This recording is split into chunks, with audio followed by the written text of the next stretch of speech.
discussed with you, which was about catch hits and catch misses. And another very important point was the catch lines. So that is typically a catch line is of 64 bytes, the size of a typical catch line. So whenever CPU requests data from RAM, it requests it in the block of 64 bytes. So that's a very important information actually. Okay, and then we did a special case scenario. We discussed a special case scenario when there are two different kinds of catch misses. Case A, case B. In one case, 99%. In another case, 97%. And we talked in terms of clock cycles. So we need to always remember that generally the latencies are measured in clock cycles, so or seconds. So we'll see why it is so.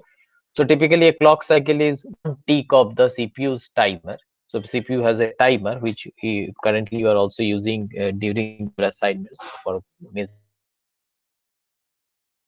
the so smallest possible duration of the time for the device. So that is what a clock cycle is. So if you have a 1 gigahertz clock cycle, so basically you are getting 1 billion ticks per second. And if we remember from our previous discussion during that problem on catch misses and catch hits, we basically calculated the latencies in clock cycles. So it's very important to realize that this unit of time, clock cycle, is very important during this kind of quantitative analysis. So basically latency is the time the CPU takes to wait to perform something, measured in clock cycles. So we are going to measure it in clock cycles. We can always convert it into second, because if you know the frequency of the processor, then we know that how many ticks are being done per second. And this is a typical scenario. I mean, if you're talking about x86 or x64 caches, so generally you have three levels: L1, L2, L3. So L1 is typically the smallest and fastest, L2 is medium sized and to medium speed, and L3 is the largest and slowest. And it is your responsibility to look into these numbers very carefully. That you can do during your lab assignment. Just for some hypothetical representative numbers, we also discussed in the previous lectures, but this is very important actually, that if we again measure the latency in clock cycles. Okay, so you can see registers, it is typically 1 clock cycles. L1 catch, it is like 3 to 4 clock cycles. L2, it is 15 to 20. L3, typically 50 to 60. Memory, 100 to 200. And hard drive, millions of clock cycles. Now what is important to notice here is that if you do not get your data in L1, then you have to go to L2, and for that you are spending a lot of clock cycles actually, and that's a big number. So from 3 to 4, you are directly spending now 50 to 20 cycles of latency. Similarly, if you do not get your data in L1 and L2, then you have to go to the L3, and again you have to face a latency of 50 to 60 cycles. And in the worst case scenario, if you do not even get in any of these cats actually, so then you have to go to the memory, the RAM actually, and then you are giving like hundreds of clock cycles of waiting time, because the latency is basically the wait to perform something. And I mean, the unfortunate situation is like when you have to go to the hard drive. Now you can see, I mean, millions of clock cycles, the latency. So this part is clear to all of you, right? Up to this point.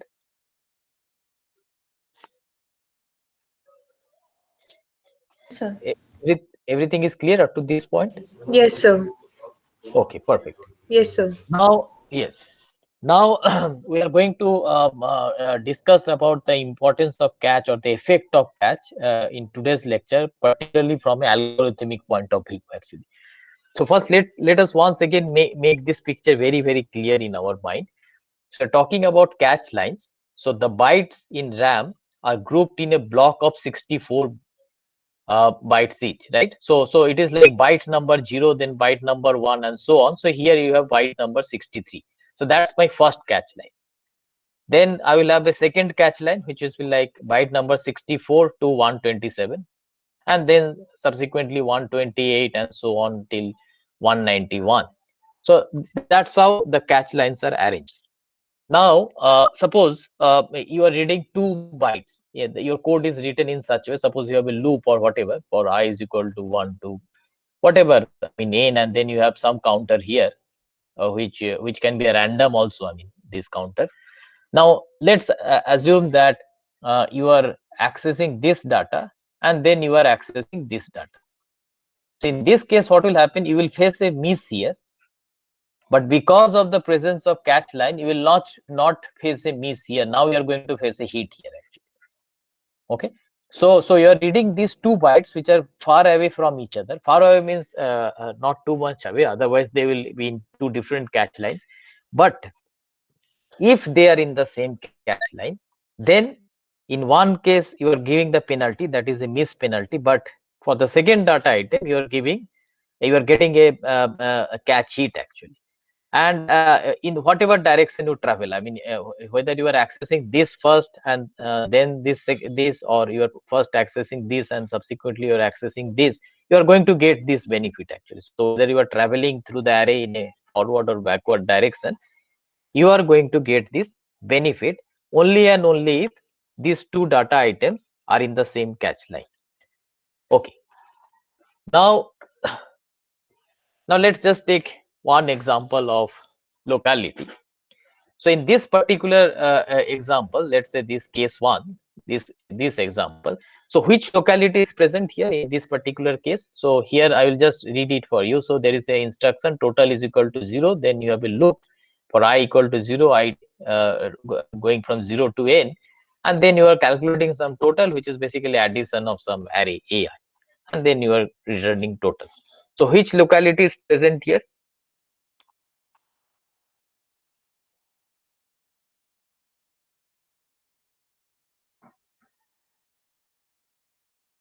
Anyone? Spatial Is it locality, spatial spatial local? locality because in Uh, array tool, yeah, the data points are nearby. Uh, Spatial locality. So spatial locality for what? Which one? Which variable? the um, A array that we yes. are trying to A, access. AI. Okay. Anything else? Even the I variable. Um, I is a counter. Okay. So let's, yeah. I mean, ignore that. But anything else other than A? If the value of n is not very large, then maybe the total variable as well. No. So in total, what is present? Spatial or temporal? Um, I believe temporal, since it is being loaded again and again, but its actual value uh, its actual value is not nearby in space, but that instruction is being loaded again and again. So temporal locality in total. Yeah. So there is nothing about spatial here because it's a single. It's not an array. So it's. But the point here is that there is a temporal locality which is present in the total. Okay. Because what is happening, if you look into each iteration, so if you focus into this part, look into each iteration, again and again you are accessing total. So there is a temporal locality here, but as far as AI is concerned, so there is a spatial locality, because first you are accessing A1, then you are going to access A2 and then A3 and so on. So these two pictures should be very clear in your mind, that what is temporal locality and what is spatial locality. And because most of the time you are going to use a iterative loop actually. Okay, so this is a very important understanding. So instead of I mean simple total, you can also have some kind of array here in but this point should be very clear, that what is spatial and what is temporal. Okay, now the programmer's responsibility, or we can say it is a skill actually, to identify the pattern of data access in the code and algorithm. So here we can clearly see there is spatial and temporal. Now let's talk about a second case, case 2, and let's assume the n is very large here. So basically what is happening, you have 3 loops. Okay, so I 0 to n, j 0 to n, and k 0 to n, and then you are just adding whatever is there. I mean, so in A actually, so it's a similar kind of scenario like the previous one, except that you have 3 loops now, and then some value is stored here, and then you are just adding that in total. Now what is your thought on this code? Is it written very nicely, or some scope is there for improvement? It should be, sir, IJK maybe, because K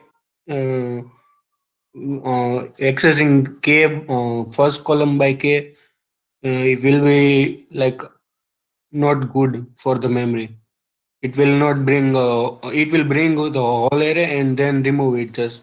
So So there very will be likely the no, next element would be in the next cache line. yes, So I so there mean will be there no would be a special miss. algebra. Exactly. If IJK would be there, then it would be in the same cache line. I mean, Number of Okay, bits will increase. okay. Okay, so the point what we are trying to, so we can see, I mean, just by doing experiment, what is a good, but definitely not a good one. But all of you are getting this one. That's good that you could understand that what is the issue here and how that can be improved. That we'll discuss later. So the point what we are trying to address is that sometimes loop transformations are required. So for example, if I mean swap this loop, and then probably this code can be optimized. So what you can see that the same, so this calculation of total can be done in several ways. I mean, so you have to choose the right algorithm so that it takes the less amount of time, because as far as the correctness of the answer is concerned, it doesn't matter whether you change the loop or where you keep I loop, where you keep J loop. But as far as the performance is concerned, there will be a huge difference. One implementation can be, let's say, 4 to 5 times faster compared to the other implementation. So that we are going to see actually. Okay, so it is very clear that as a programmer, it is our responsibility to improve the locality, and so to look into the code carefully and try to improve the locality. Okay, now let us start our discussion with a very important case study, which is matrix multiplication. And we know why matrix multiplication is so important, because it is one of the primary linear algebra algorithm. And you should always look into matrix multiplication as something which transforms a vector into something else. And it has a lot of applications in image processing, scientific and engineering, computing. So it's very important that we really we develop the skills to do the right the right implementation of matrix multiplication. So first we'll just discuss about the simplest matrix multiplication algorithm, the way we have been doing it. I mean the typical implementation. But before we go there, first let us look into a very important picture, that is the row major layout for a 2D array, but C. So this is dependent on program, which program you are using. If you are using a Fortran, then it's not a row major, it's a column major. So what happens in row major layout? So let's say that you have a 4x4 matrix. Okay, so these are my elements of a matrix. So total I have 16 elements. Okay, so total I have 16 elements, and I denote it like this: 0, 0, 0, 1, 0, 2, 0, 3. So this is my row number and this is my column number. So I can get the second one, row number, then column number, and I can fill it like this. I mean, like this. Okay, so I have 16 elements. Now in reality, I mean in the background, even if we look into it as a 2D matrix, but in reality the memory is flat. Okay, so the memory space is flat in modern computers. So what happens is that in row major layout, so first take the first row, so you just take the first row, then put it here. Then you take the second row, then put it here. Then you take the third row, then you put it here, and that's how the memory is arranged. Okay, so that's why you call it a row major layout. Or we can we have other choices. We can take the columns first, so I can take this first column and then arrange it like this, and then I can take the second column and then I can arrange it like this. So that's called a column major layout. And if you want to go to any location, if you look into this 2D picture, suppose I want to go to this location, and if I start my counting from 0, so this is like 0, 1, 2, 3, 4, 5, 6, 7, 8, 9, 10. So if I want to go to the 10th element, let's say I want to go to the 10th element, 10th element. So what I have to do is I have to first figure out in which row it appears. So in this case, it is row number 0, this is row number 1, and this is row number 2. So you can see it appears in row number 2. So first I will write row 2. Then I will figure out what is the width of the matrix. So width of the matrix is like 4. So I'll put it 4. And then I have to figure out in which column. So again, it is 0, 1, 2, 3. So here it appears in the second column. So I have to add the 2 here and I will get back 10. So that's how the typical way to reach to a memory space in reach to a memory space. Even if it looks like a 2D array, but it is a flat memory space. That's the important point. And it depends whether you are using a row major kind of thing. I mean, say if it is C, then it's row major, or whether you are using a column major. Okay, so that's the first important understanding. Now let's go to the matrix multiplication code. So this is the simplest code. We are not doing something special here. Just trying to understand what's happening. So in a simplest matrix multiplication code, what you do is like you have 3 loops basically. So if I want to calculate this element, so this is the output elements. Output. So C is the output and A and B is the input. So A cross B is equal to C.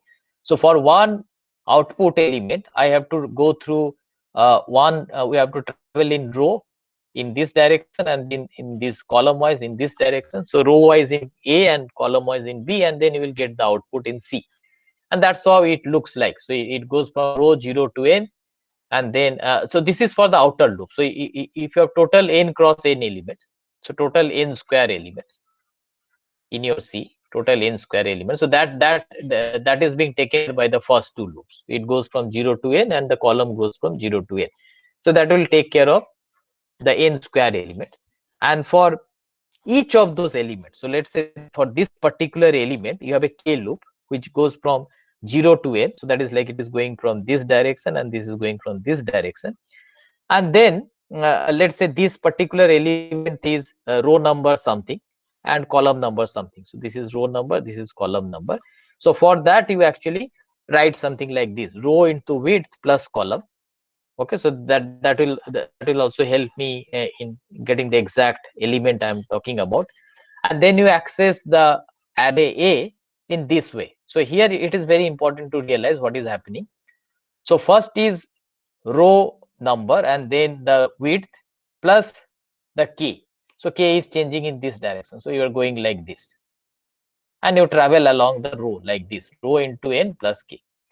If you look into the B, here what you are doing is like, first you I mean you figure out this location. Okay, so that you get from the column, whatever column you are, you know whatever column, and then you just add the width actually, and that's how the k is changing. So you have to add this amount here, again you will reach here, then again you will reach here again. So you have to add a constant k into n with your column number, and you will be traveling through the column in this way.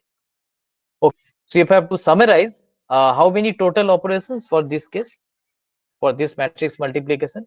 Total amount of operations.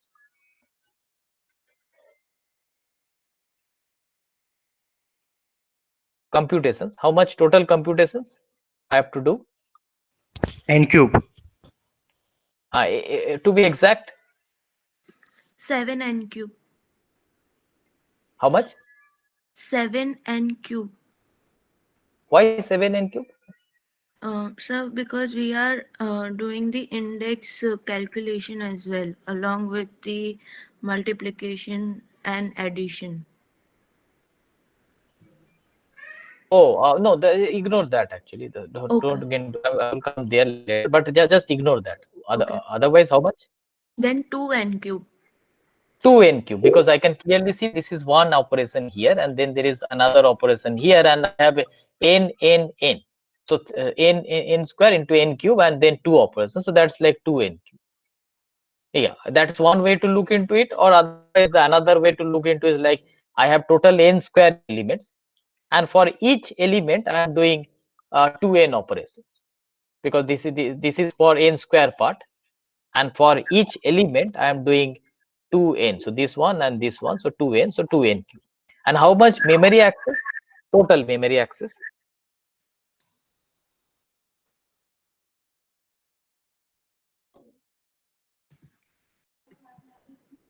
3n square. 3n square. Perfect. 3n square.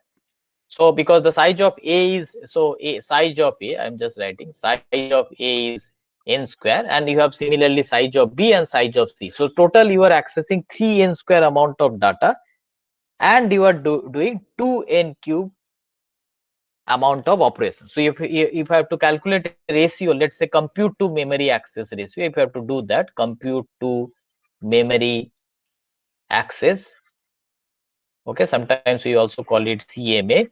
So that is like how much computations I'm doing. I'm doing 2n cube, and how much memory access I'm doing. I'm doing 3n square, and I can figure it out. So that's like of the order of n actually. Okay, this part is clear to all of you. Sir, can you go over the memory access part again? How is it 3n square? Yes, because what is happening is like here when you are accessing A, how much total number of elements are there in A? N square.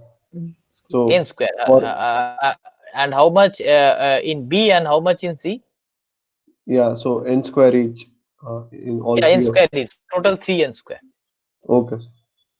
Total amount of memory accesses. I mean, whether you are doing it repetitively, you may go to the same memory location 2 times. That I am not considering. Okay, yeah, that was Okay. my doubt. As in, you are not considering the repeated memory access? No. I'm just talking about how much data I am accessing. Okay, okay. Okay, so in terms of that, it is 3n square. That amount of data I am accessing. Okay, okay. So this part is clear to all of you. This simple matrix multiplication, right? Sir, and in operations, why we are not considering the row into n plus k, which is in the bracket in the operations part? Because that can be actually implemented in several ways. Actually, I mean, I can probably figure it out a way where I don't have to do a multiplication. Okay, sir. Yeah. So currently, let's not get into what is happening here. Actually, that can be figured out. Actually, there are better ways to do that. Actually, but the point is here, I'm really interested in this computation and this addition and multiplication, and the loops actually. So 3n cube of operations and 2n cube of computations and 3n square memory access, and that leads to a compute memory access of the order of n. Okay, now this part is clear to all of you, right? Any Yes, question sir. in this slide? Okay, because this is the simplest matrix multiplication. I am sure all of you must have implemented it by now. Okay, so any doubt here before I go to the next one? Okay, perfect. Now, why I am doing all these things? So my goal is actually to do a catch miss analysis first of this simple matrix multiplication. So we have already discussed the algorithm for a simple matrix multiplication. Now the goal is to do a catch miss analysis for this algorithm.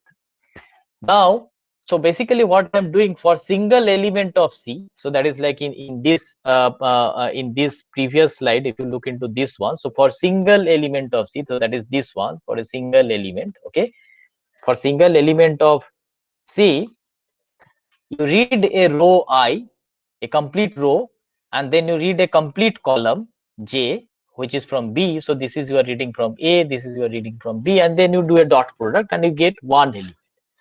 Now let's just focus on this first element, just on this first element. Now if you look into the row part first, so that's the A matrix. If I look into the A matrix first, then what is happening? So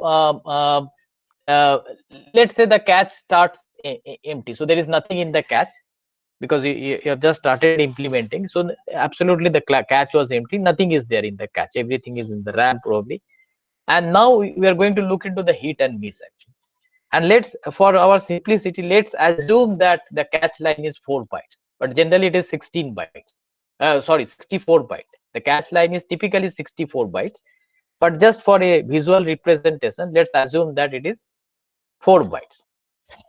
Now, if I look into here actually, so let me change the color actually. Yeah, green color. Yeah. So what will happen? So now let's just focus on the A matrix actually. So what will happen here? This location, this will be hit or miss. This green dot, Miss. miss, right? Miss. Then what about 2, 3, and 4? All hits. Hit. All hit. All hit. Okay. And then what about the fifth point? Again a miss. Miss. Again a miss. Again a miss because this catch line I have assumed 4 bytes. So we are just showing that 1, 2, 3, 4. So on the fifth byte, I'm again going to get a miss. Again 6, 7, 8 will be hit. Again here I will get a miss, and so on. So that's the row picture. So that's this row I picture. So that's when I'm traveling in row in A. Now what about when I'm traveling in B actually, in the column direction? So here you are first accessing this element. So here what you will get? Miss. What you miss? Yeah, next you are going to access these 2 actually. So what will get here? Again miss. Again miss. Again miss. Again miss. Again miss, and so on. So the point is, in B you will get n misses. If the size of the matrix is n, so you are going to get n misses. And in A, I'm just talking about the calculation of one element of C. Just for one element of C, you are going to get n misses in B, and how many misses in A? N by 4. N by 4.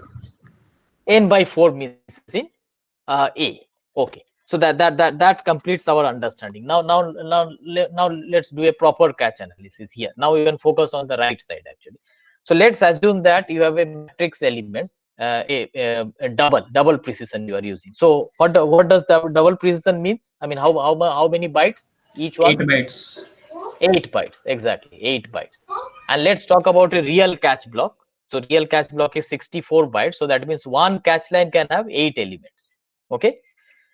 And let's also make an assumption, which is very, very true, is that the catch size is less than n. So let's say you are doing a matrix multiplication where the size of the matrix is 10,000 cross 10,000. Let's assume. So that's like a 10 cross 4 cross 10 cross 4 matrix. That's my matrix. So how much space is required to store one? Let's say A. How much space is required to store A?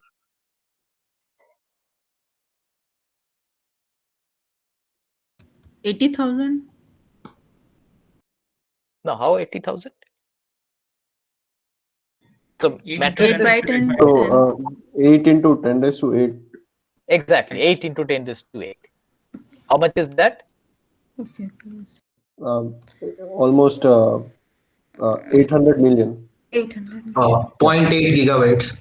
Yeah, so 0.8 gigabytes. 0.8 gigabytes. Okay, so there is no way to get into the cache. Now let's reduce the matrix. Let's say that I want to a 100 cross 100 matrix multiplication. Let's just talk about that case also. Let's say talk about matrix which is 100 cross 100. So 10 square cross 10 square. So how much is the size of A? 18 into 10 power 4. So how much Around is that? 80 MB.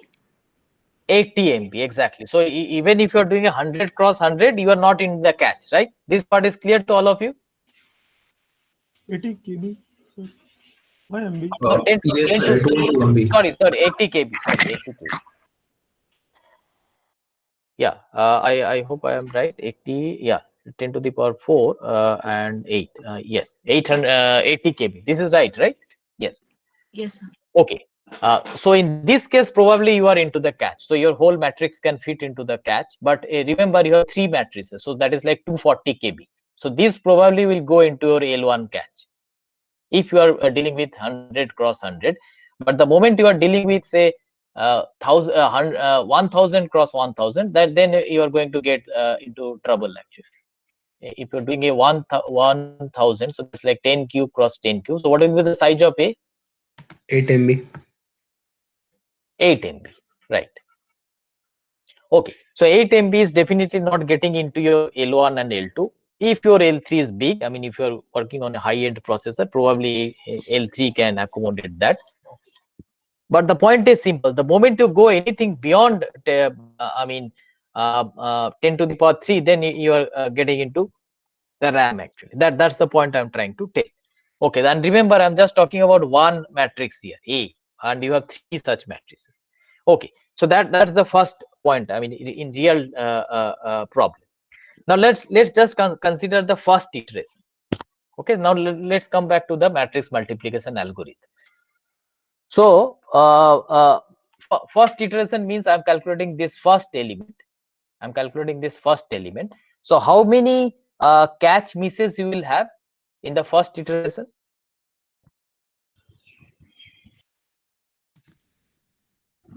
Total catch miss. 7n by 4. Total, no, let me write it. Total catch misses.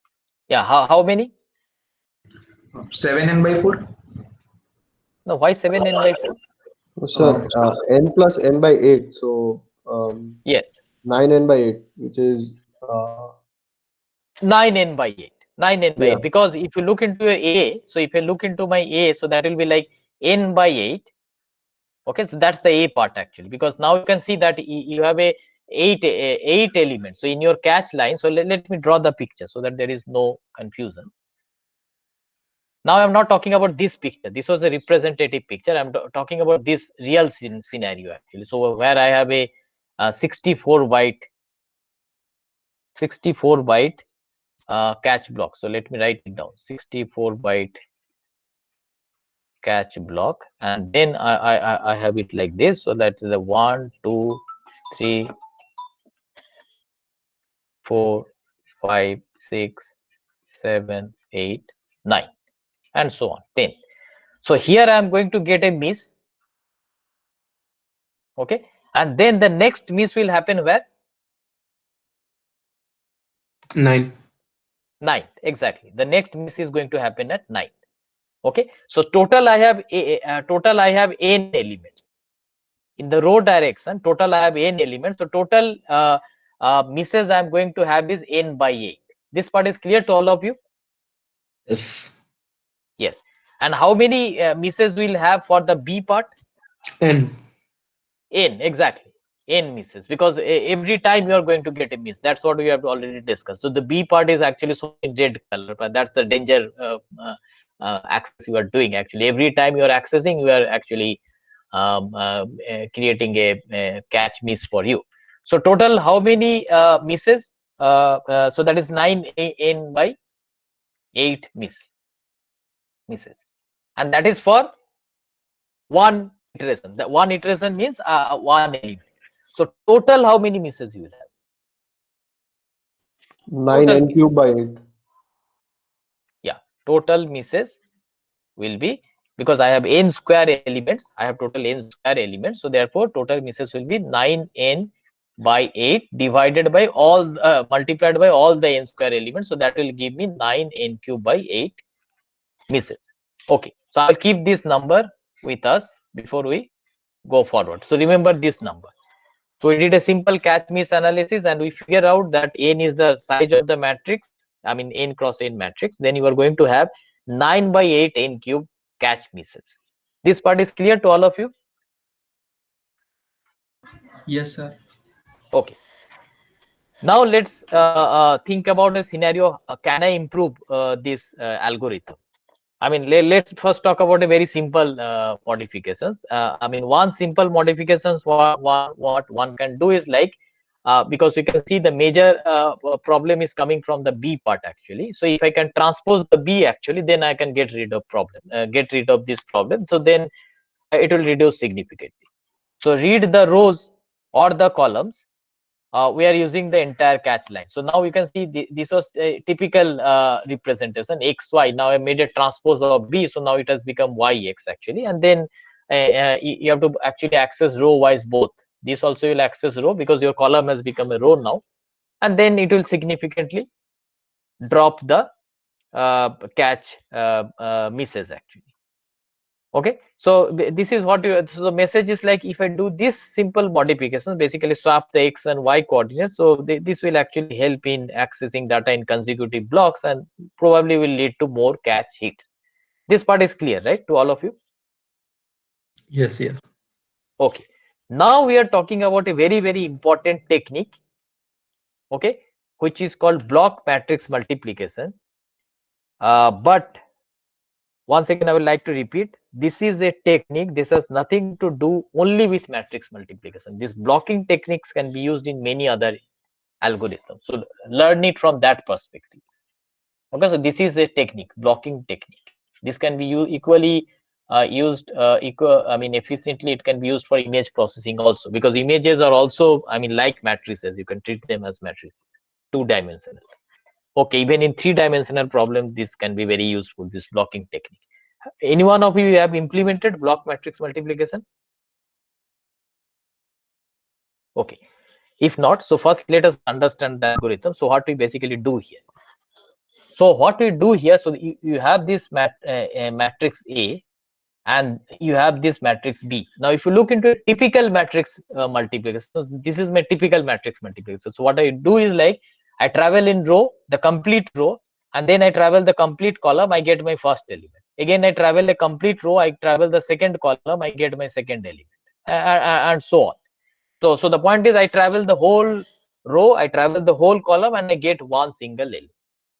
Now, philosophically, that is how this is different actually. So here, what you are saying, I'm not going to travel the whole row or whole column. What we are going to do is we are going to travel in blocks. So first, I'm just going to create a block out of this.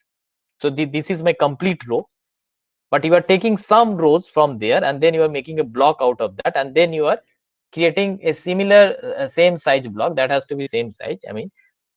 B block out of that, and then you multiply it blockwise. So you take the first block here, you take another same size block here, multiply them, and you get some partial result.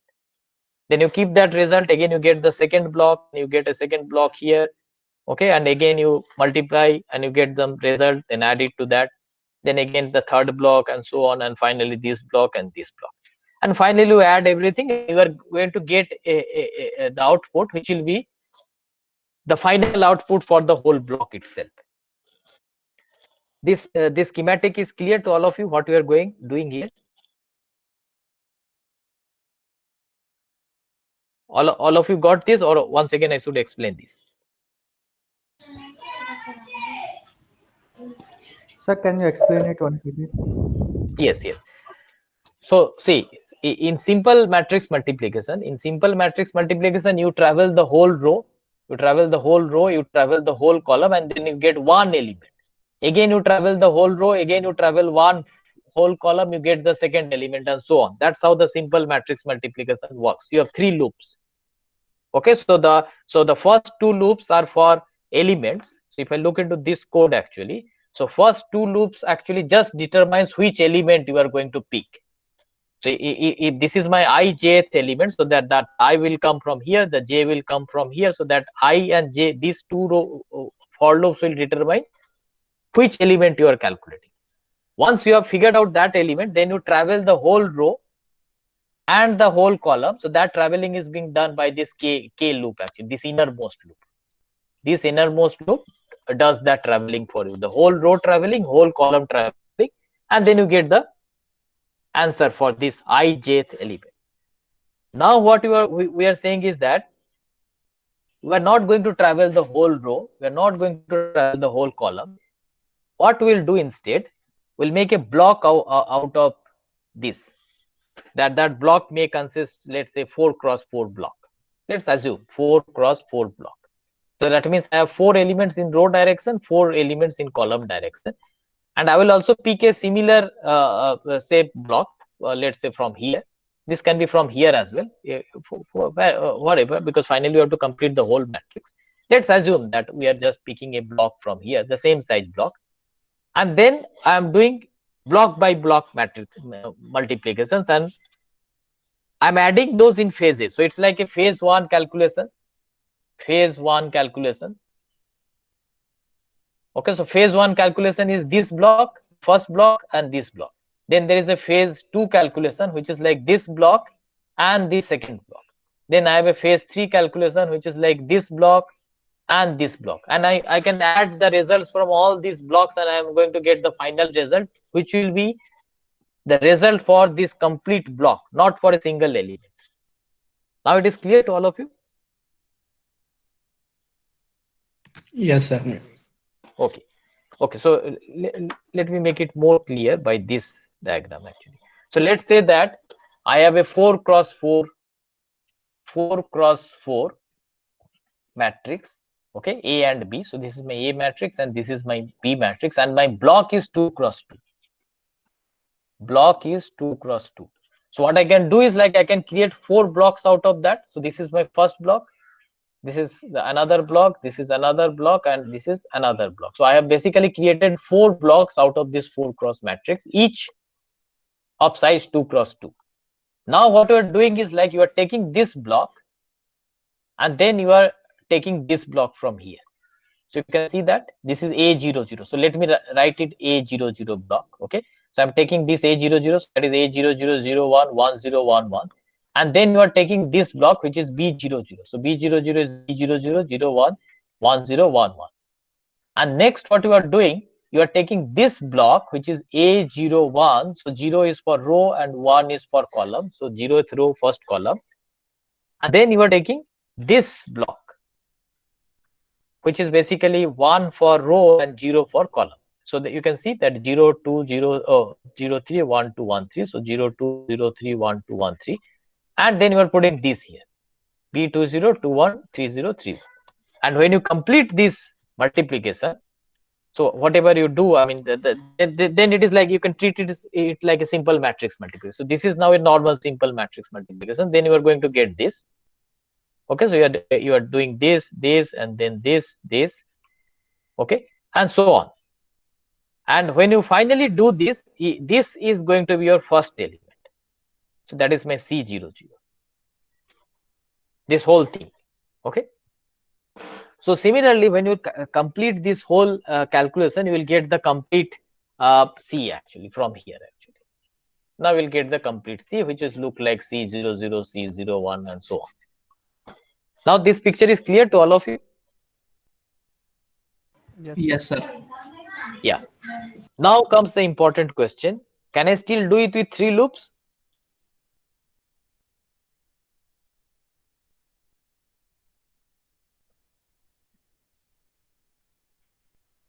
No, not really, right? Because now I have phases actually. Because now I have phases of calculations. This is my first phase, this is my second phase, and so on actually. So there are phases which are going on now inside. So basically we have to change our simple matrix multiplication algorithm or code actually. So that you will figure out eventually if you understand this actually. So that you can figure out. Okay, but overall this abstract idea is clear to all of you, right? This design is clear to all of you, right? Yes, sir. Yes, sir. Yes. Okay. I will go. If you have any questions, you ask me, because now we are going to do a catch analysis for this design. It's very important that all of you understand. If any of you have any doubt, just raise the question right now. Okay. This can be implemented for n cross n matrix only. If we have n cross m and m cross n matrix multiplication, then can it be done? N cross Yes, n, n cross n ideally what is required is like you have to make sure that the dimension of the matrix is exactly divisible by the block actually. So let's say if you have a 16 cross 16 matrix, okay, so then ideally you should choose a block of 2 cross 2 or 4 cross 4, because if you choose a block of 3 cross 3, then everything cannot be covered. Yes. No, sir, I have a question. In case of like we don't have a 16 cross 16 matrix, instead we have 16 cross 10 and 10 cross 16. It can be multiplied. Yes, absolutely. Manually. As long as this m cross n and n cross p is valid, I mean, if these two are same, there is no problem. You can do any matrix. So can this methodology can be applied to this one also? Yes, this can be applied, but the only important criteria is that this dimension n should be divided by b actually. So let's say the block is b, okay, and the dimension in one direction is, let's say, n, and another direction is m. Then you have to make sure that this is really divisible properly, n by b and m by b. So generally, it's better to visualize it as a square matrix. If you do not have a square matrix, just make it a, do some kind of adding and make it square. I mean, then it will be easy to implement that. Okay. Thank you. Okay. Okay. Now, now let's do a catch analysis for this actually. Okay. Now let me once again write down this. So catch analysis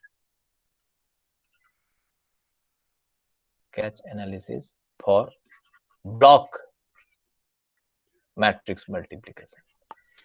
Okay. Now a couple of things I will just write it down. So once again, let us just visualize this so that there is no I mean confusion. So basically what I'm doing is like I have some blocks here, which is like this. These are blocks, not elements, and then I have a corresponding blocks here. Fine. Okay. And then when you get an output, you get an output for the whole block. So that part is clear. Okay. Okay. Now I'm going to write some important information as usual. So catch block is 64 bytes. That is as usual. Catch block is 64 bytes, and catch size.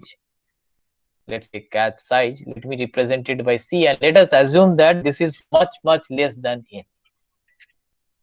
Okay. So the catch size is much less than n. So that means the whole row, the complete row, because this n represents your row and columns, the number of elements, row and columns, the size, row and column size basically.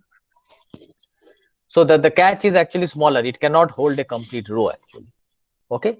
And let's assume, let's also assume that I have block which is B cross B. B cross B. So basically the block size is B square. So block size in terms of elements actually, elements is like B square. Okay. And let us also make an assumption, because if there are 3 blocks, so then that is 3B square is less than the catch. So this holds into the catch, but the catch cannot hold a complete line. This part is clear to all of you? Sir. Yeah. So once again, so this is like catch block is 64 bytes, so catch line, catch size is C, some catch is there, but the point is that catch cannot hold a complete line, that n. Let us assume that we are just creating some small blocks, B cross B blocks, and we make those blocks in such a way that the 3B square is less than catch. So that means the 3B square basically gets fitted into the catch. Okay. Now let's look into the first iteration. What is going to happen? So how many misses for each block?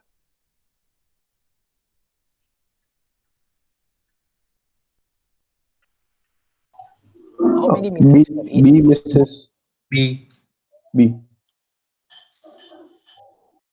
No. So let's say this is my block.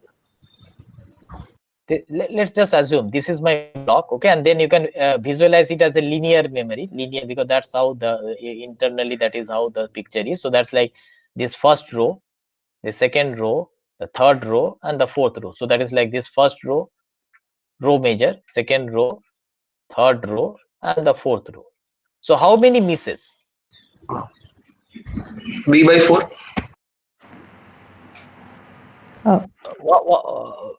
How many in each line? How many elements you are? Huh? Yes. One miss. One miss. So why one miss? B by 8. B by 8. B by 8, right? Yeah. Yeah. And total, how many elements are there in this complete block? Total. B square.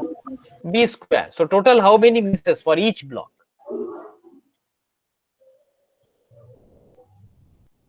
B square by 8. B square by 8. Exactly. B square by 8. All of you got this? So the point is simple. I have this B square with me. This is my B square. Okay. And then if you look into the linear picture, so this will look like something like this. I have these B square elements like this. Okay. B square elements like this. And then I know that 8 elements fit here. Then the next 8. then the next 8, and so on. So I'll get a miss here, then again after the 8th element. So I'm just assuming it's may not be correct actually. Let's look into that. 1 2 3 4 5 6 7 8. Yeah, exactly here. So here I'm going to get another miss actually after the 8th one, because this is a 64 bytes catch and assuming double precision, so 8 will fit into a catch line. So I'm going to get a miss here, then again I'm going to get a miss here, and so on. So total misses I'm going to have is like b square divided by 8. All of you agree with this? So All the of you? entire block is we consider the entire block as a linear memory. So each block is a linear memory. It's Yes, stored absolutely. here. Okay, Exactly, okay, absolutely. Yes. Each okay. memory, because that's how it will get, I mean, when you will be accessing from the cache, I mean, that is how it will get in the cache actually. Okay. Okay. Yeah. Yes. Now the point is, how many blocks in vertical and how many in horizontal direction? N by B. By B. N by B. Yeah. So total n by B, right? Let me write down how many blocks in vertical and horizontal direction. So here total is n. Okay, and and the block size is b cross b. Okay, b cross b. So total n by b here, and also I have n by b here. Okay, so n by b, n by b. So that is n by b plus n by b. So that will be 2n by b. This part is clear to all of you? Okay. Now I'm just calculating for first iteration. First iteration means, now I am talking about first iteration means you are talking about this whole block and this whole block. That is my first iteration. So that is what I'm referring as first iteration. So how many misses in the first iterations?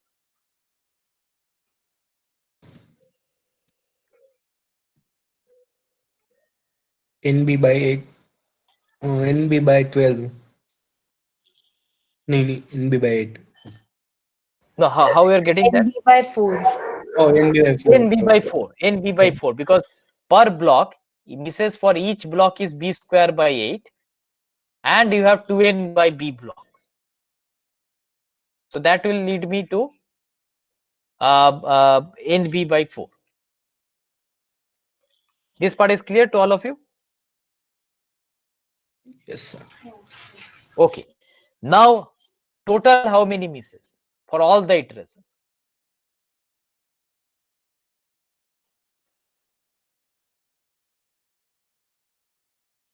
N square B. So n cube upon 4b, because the number of blocks would be n square upon b square.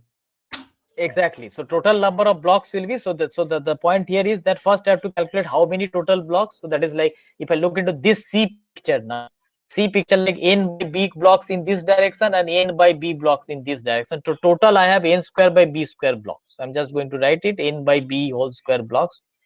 12.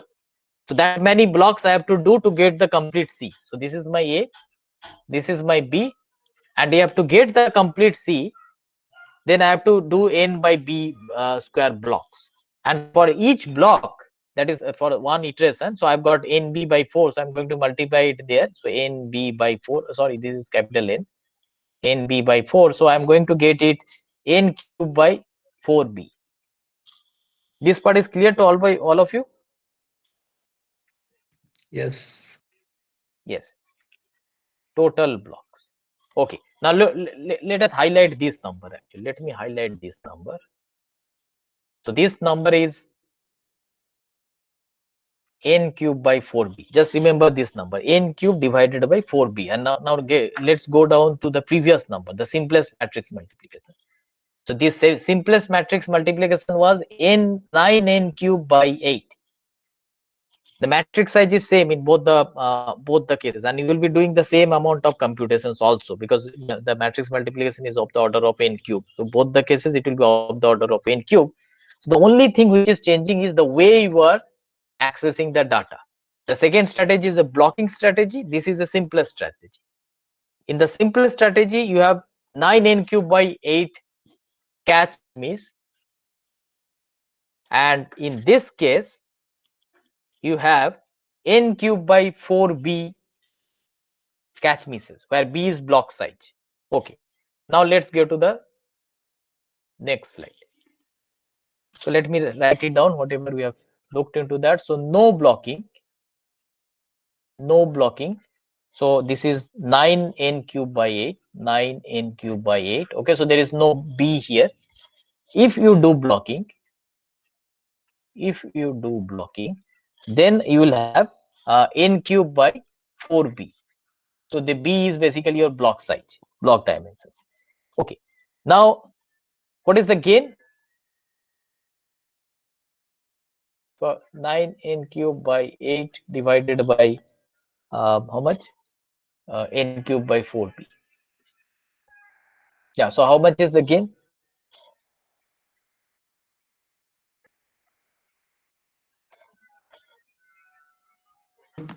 Nine by 9 by 2b. 9 by 2b. Yeah, 9 by 2b. Okay, now let's assume that block size is block b is equal to 8. That's the size of the block, 8 cross 8 block. So 9 by 2 b, so that is 9 by 2 b is equal to 9 by 2 into this 8. So how much is that? 36. So this code will be almost 36 times faster actually. You got it right? All of you got this point? Yes, sir. Yeah, just by making some changes in the matrix multiplication code, it's still doing the same matrix multiplication. The only change as a programmer, what you have done is like you have adopted a blocking technique. So in the blocking technique, we have to probably add couple of more loops, because now we are doing a phased implementation. So there is a phase actually, phase 1 calculations, phase 2 calculations, phase 3 calculations, and then subsequently you add all the calculations. But the kind of gain which you are going to get is proportional to your block size. So if your block size is, let's say, 8, so you can see, I mean, you are going to get a 36x performance gain almost. But the catch is block size has to be smaller than the catch. That's the limitation. The block size has to be smaller than the catch. So if you're working with a processor which has a bigger catch, then you can increase your block size. This is another important point. So if I'm working with a processor which gives me a bigger catch, then I can use a bigger block size. The moment I use a bigger block size, I'm going to get a significant gain in performance. So now let's say if my block size is 16.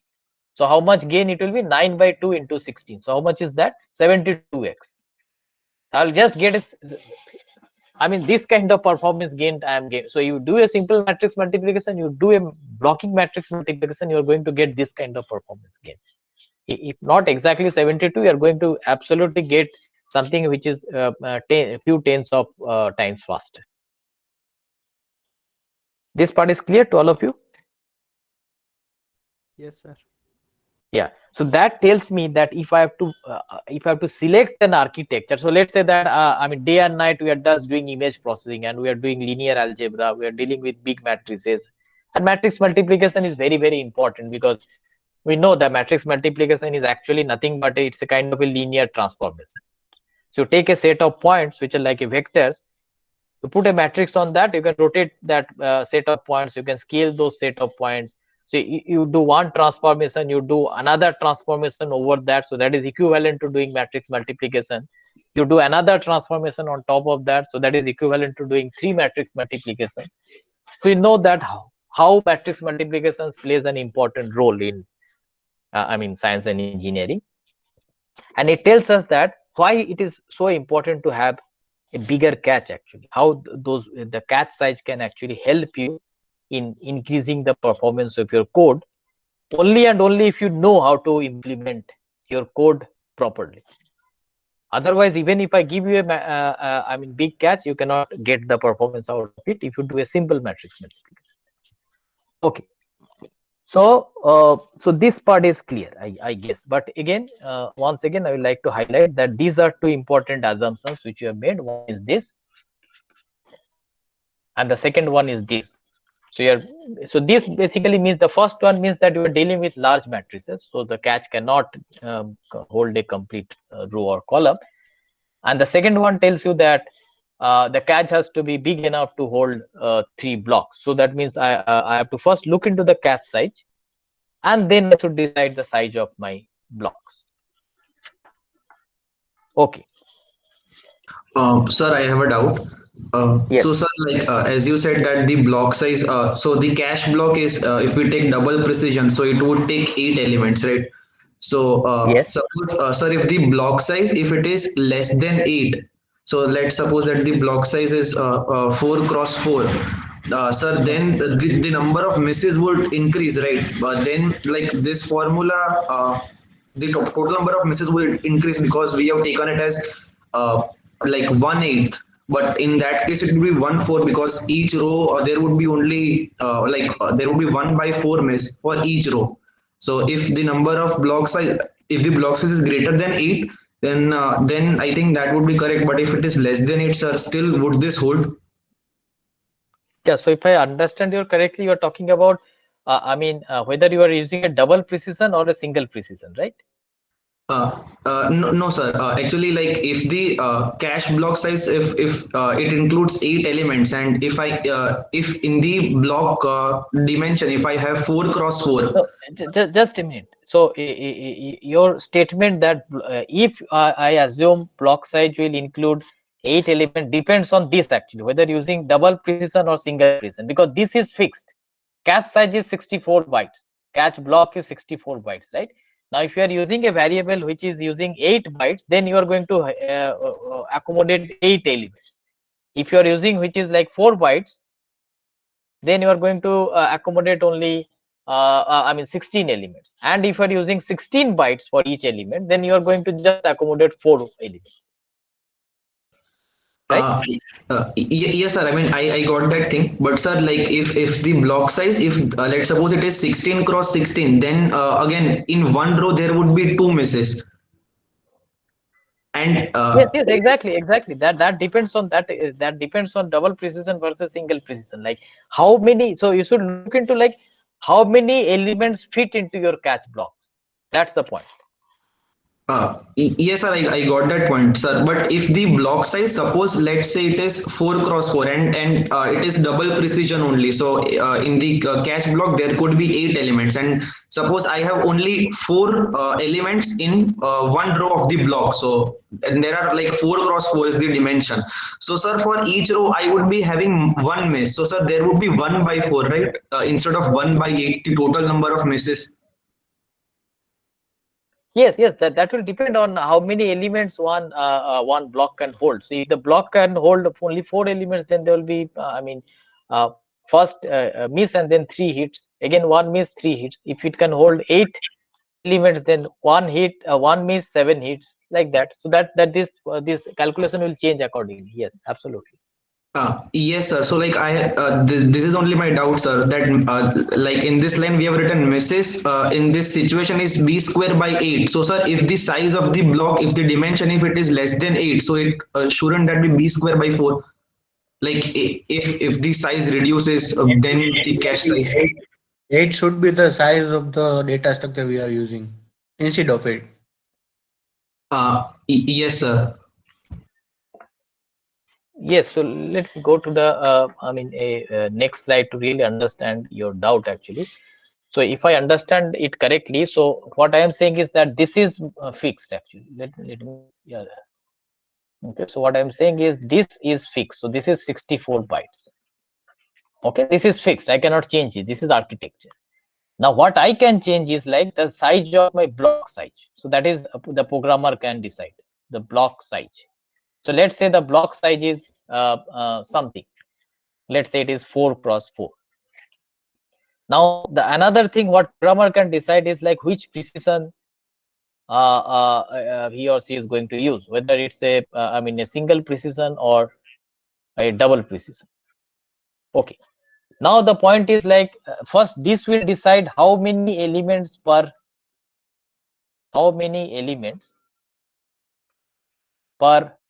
catch line.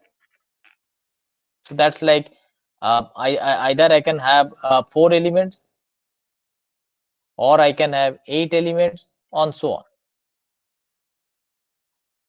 Okay, now we are also imposing a condition that 3b square has to be less than the total catch size. This is not catch line, the catch size actually.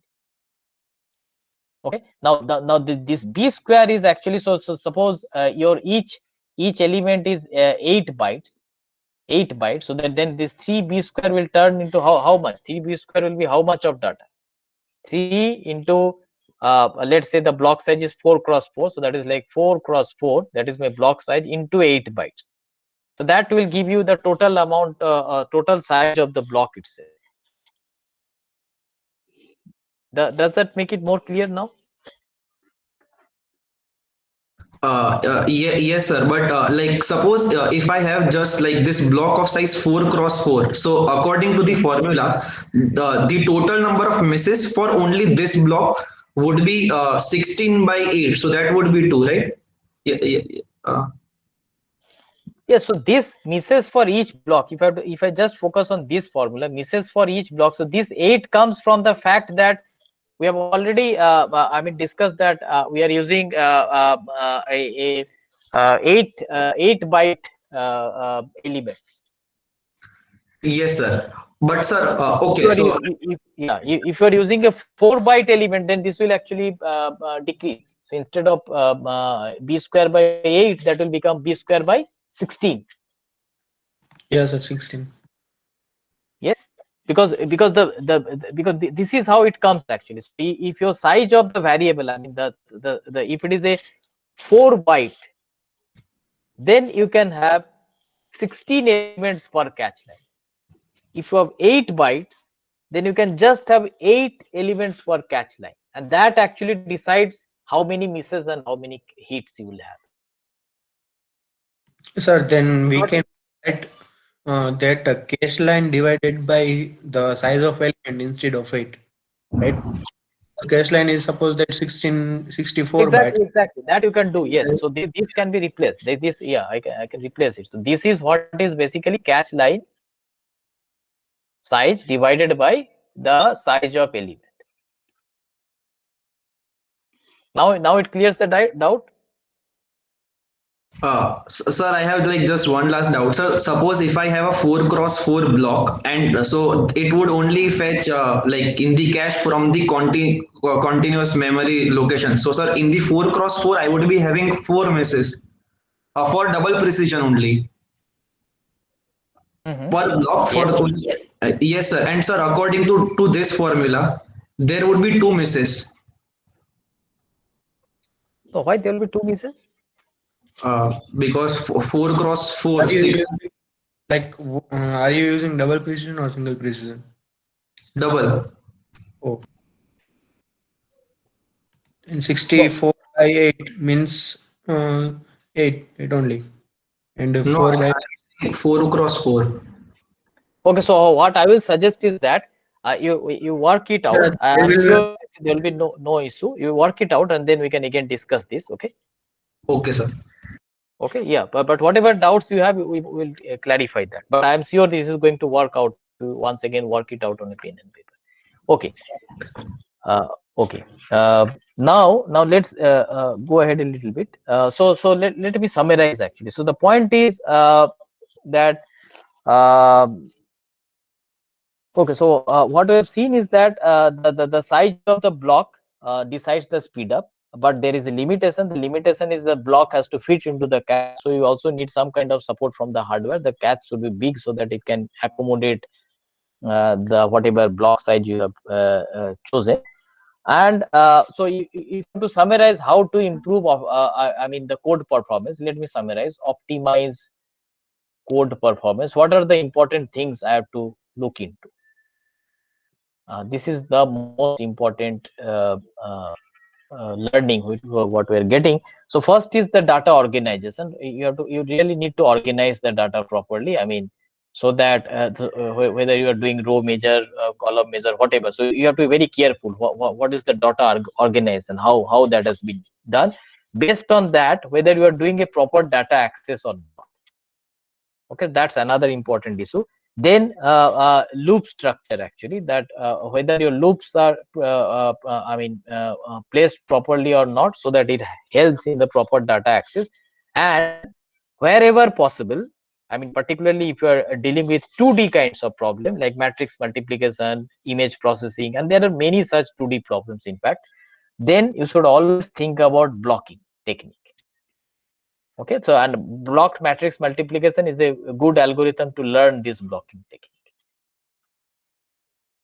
Okay, it is little difficult to implement, but once you implement it, you will realize the kind of gain you get actually.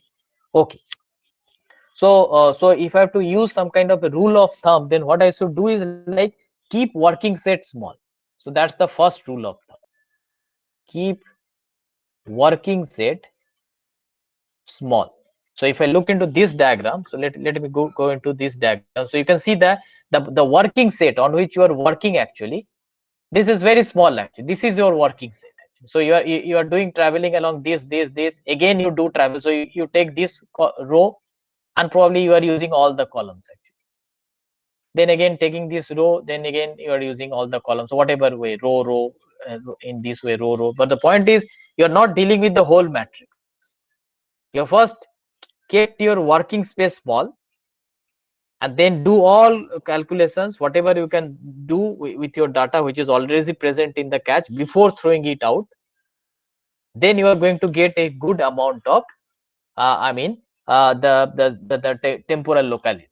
So if you keep your working working set small, then you are going to use that data over and over again. So that will lead to temporal locality. So that's the first optimization principle, temporal locality, that keep the working set small. First important learning. Second important learning is that use a small stride size wherever possible. Small stride. Stride means how you are traveling in memory actually. So like if you are going from here, so that's like a stride of 1. If I'm going from here to directly here, so that's like I am skipping this 1 2 3, so it is like 1 2 3 4 5, stride size 5. Here the stride size is 5, here the stride size is 1. So keep your stride small actually, so that will help you in spatial locality. And these are always possible. You can redesign your code to take care of these two things: how to keep your working set small and how to make small changes in the code so that your strides become small actually. And always remember the inner loop is very important. So if you have nested loop, like say your 3-4 loops, the most important loop is the inner loop, because that actually determines your data access pattern. So if you have an inner loop code, so suppose you have a code where there are several loops, always focus on the inner loop actually, because that is going to determine your data access. Yeah, this part is clear to all of you?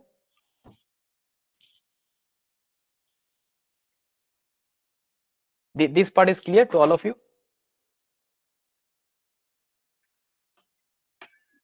Hello? Yes, sir. Yes, sir. Yeah, okay.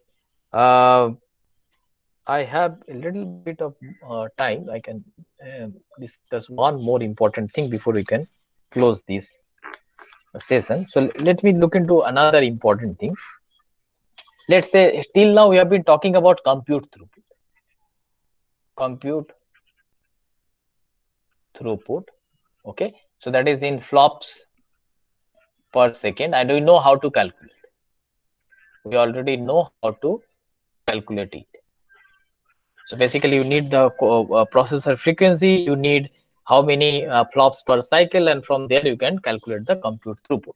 Now suppose I want to calculate the throughput of the memory system.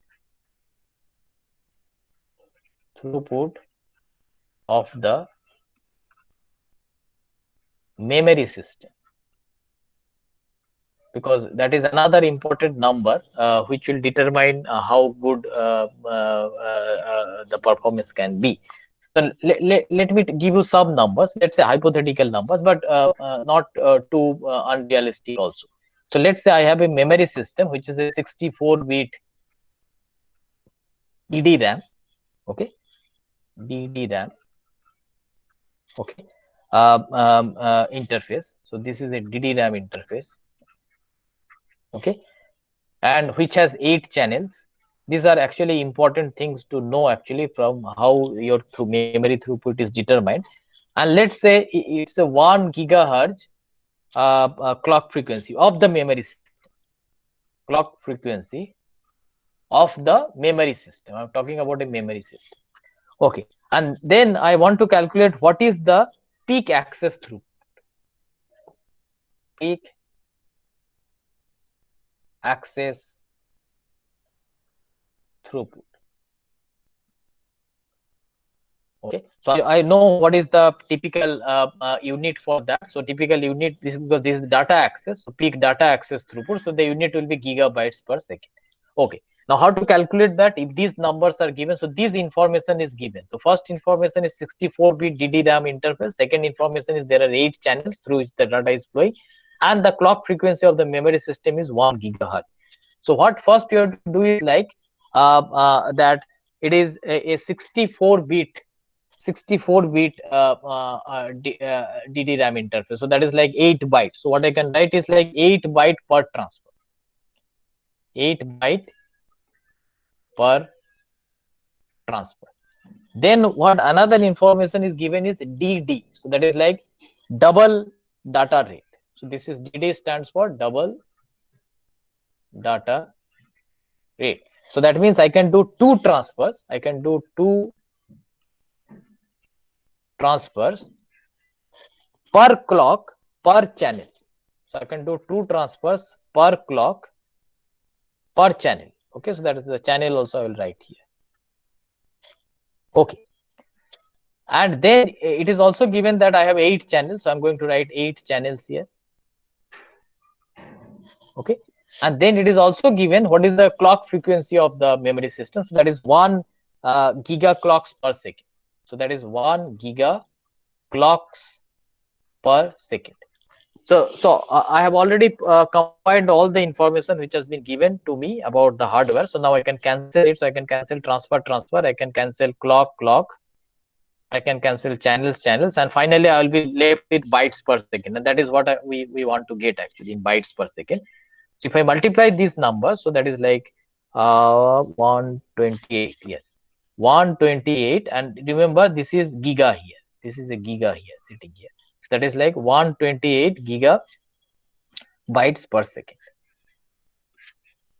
Okay, so this tells you that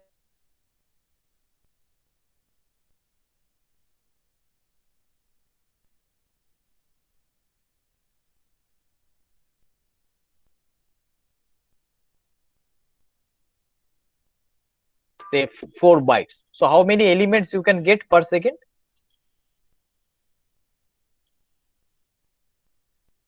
Let's say each data is 4 byte. Let's say each data of the matrix, whatever matrix operation you are doing is 4 bytes. So how many elements you can get per second? 32 into 10 raised to 9. Yeah, so 32 giga elements you can get per second. So that gives us 2 important pictures. And how much computations I can do, that information also I can get from the processor, and my computer system, I should also get this information that how much data I can get per second. Now I can see that what I am doing with my code. I mean, are we able to utilize both these things properly? So you should be able to get these 2 numbers on pen and paper properly using the computing system by whatever command you use. That I leave it to you. But this is a very important assignment to be done. How to calculate the peak compute throughput of the computer system on which you are working, and how to compute the memory throughput of the system on which you are working. Okay, so I will end this lecture today. If you have any questions, you can ask me actually.